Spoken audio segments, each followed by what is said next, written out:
सबसे पहले तो आपका इस पत्रकार वार्ता में स्वागत है। आज हमने पत्रकार वार्ता दो मुद्दे पर बुलाई है। एक, हम चुनाव को लेकर 8 नवंबर को मांगरोल में एक बड़ी आम सभा कर रहे हैं और वो आम सभा 1 बजे से 3 बजे तक चलेगी। उसके बाद 3 बजे से मांगरोल से चालू होकर और सीसवाड़ी तक हमारा रहेगा। दूसरा, हमने अपना एक घोषणा पत्र जारी किया है।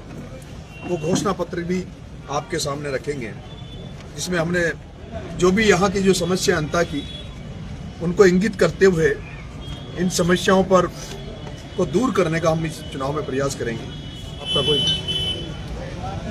अभी जो आपने सवाल किए इसमें एक मुद्दा है कि किसानों का अभी यूरिया की बढ़ी। देखिए, अभी आचार संहिता लगी हुई है और चुनाव चल रहा है, बारिश का मौसम है।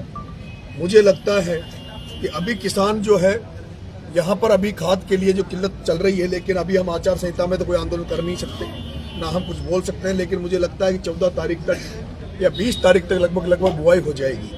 उसके बाद खाद की जरूरत नहीं पड़ती, जो डीएपी खाद की जरूरत पड़ती है, उसके बाद में यूरिया खाद की जरूरत पड़ती है। और जब एमएलए में बन जाऊंगा तो फिर उसमें यूरिया खाद के लिए घोषणा पत्र की जरूरत नहीं है।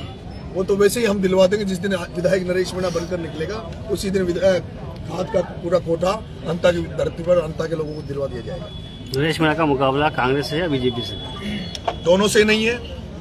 कांग्रेस और भारतीय जनता पार्टी दोनों सेकंड पद के लिए उसके लिए कंपटीशन कर रही है।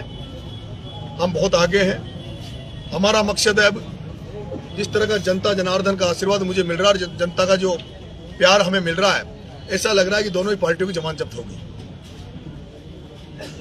नरेश जी, केजरीवाल ने आपका समर्थन किया है, तो आपकी सभा में क्या केजरीवाल जी भी आएंगे आपके? देखिए, आप देख रहे होंगे पूरी आम आदमी पार्टी हमारे साथ खड़ी है, उनका कैडर हमारे साथ खड़ा है। अब ये तय आम आदमी पार्टी करेगी, क्योंकि आम आदमी पार्टी ने ये तय करा है कि किसी भी सूरत में नरेश मीणा को चुनाव जिताना है। अब ये तय वो आम आदमी पार्टी करेगी, किसको लाना है, कब लाना है, कैसे लाना है, किस समय पे लाना है। तो हम अभी बात करेंगे इस मामले में। राजकुमार रोत या हनुमान बेनीवाल भी आएंगे? देखिए, मैं थर्ड फ्रंट से लड़ रहा हूँ, चुनाव निर्दलीय लड़ रहा हूँ। मैं ये मानता हूँ कि जो भी कांग्रेस और बीजेपी से इतर जो समझते हैं, जो बदलाव चाहते हैं, राजस्थान में तीसरा मोर्चा देखना चाहते हैं या तीसरे विकल्प के रूप में देखना चाहते हैं, उनको सबको मैंने आमंत्रित किया। अगर वो आते हैं तो स्वागत है। कांग्रेस के प्रत्याशी कहते हैं कि नरेश मीणा बीजेपी के टूल बनकर काम कर रहे हैं, तो चुनाव लड़ते हैं। देखिए, मैंने तो बीजेपी की राज में 8 महीने जेल टोंक में काटी, 40 दिन मैंने झालावाड़ की जेल काटी। अगर मैं टूल होता तो शायद मुझे नहीं लगता जो जुर्म मैंने नहीं किया, 323, 341 में 8 महीने की जेल कटवाई। एक शांति रूप से धरना दे रहा था झालावाड़ में, उसमें जेल 40 दिन की कटवा दी। अगर नरेश मीणा टूल होता तो ये नहीं होता। हाँ, टूल जो कह रहा है प्रमोद जैन भाया, वो भारतीय जनता पार्टी का टूल है, ओम बिरला अमित शाह का मिला हुआ है। और यही कारण है कि उसमें 18 मुकदमे फ्रॉड के होने के बावजूद भी, डबल इंजन की सरकार होने के बावजूद भी उस प्रमोद जैन भाया पे कोई कार्रवाई नहीं हुई।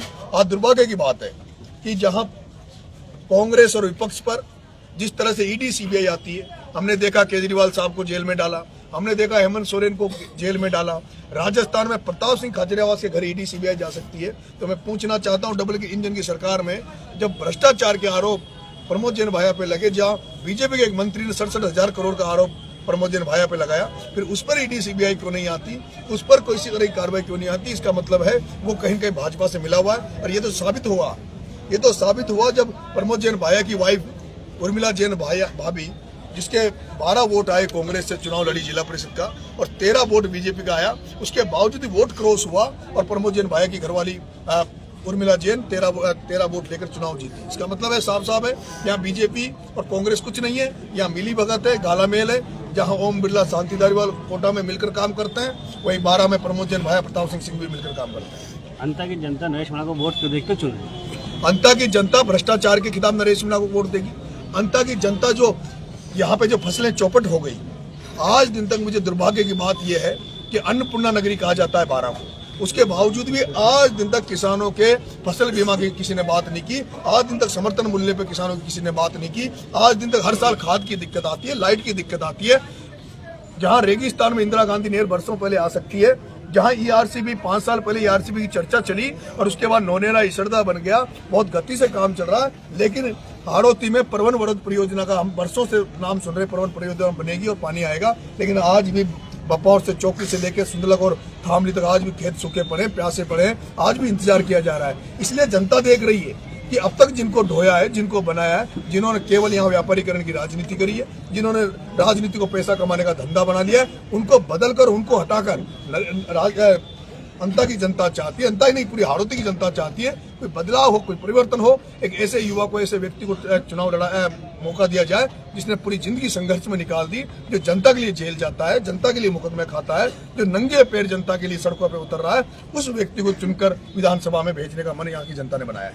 मतलब नरोड़ आए थे आज जनता में, उनका कहना है कि वसुंधरा कार्यकाल में बारां जिले में कई ऐतिहासिक कार्य हुए हैं, इसलिए जनता भाजपा को चुनेगी।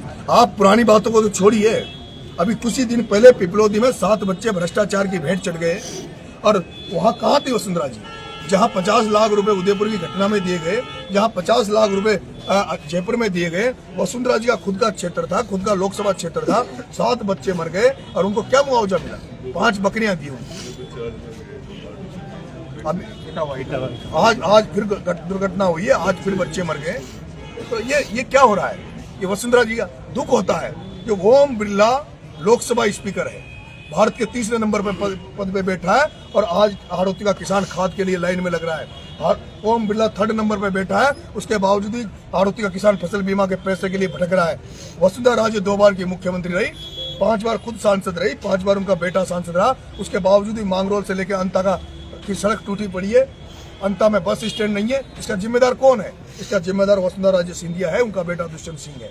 हमने तो घोषणा पत्र जारी किया है, अगर नरेश मीणा एमएलए बन जाएगा तो इस घोषणा पत्र में जो 13 बातें हमने लिखी है उसको पूरा 2.5 साल में पूरा करा के दिखाएगा।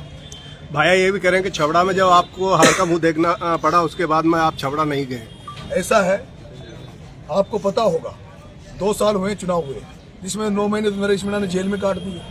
और तीसरा, नरेश मीणा जब छबड़ा से चुनाव लड़ा, उसके बाद जब भी कोई घटना हुई, नरेश मीणा ने वहाँ परजेंस दी, वहाँ एक हत्या हुई, हम हरनावदा में नरेश मीणा वहाँ पहुंचा, 24 घंटे के अंदर अंदर हत्यारों को जेल में भिजवाया। एक लड़का वहाँ मर गया, क्या नाम से, एक थर्मल में।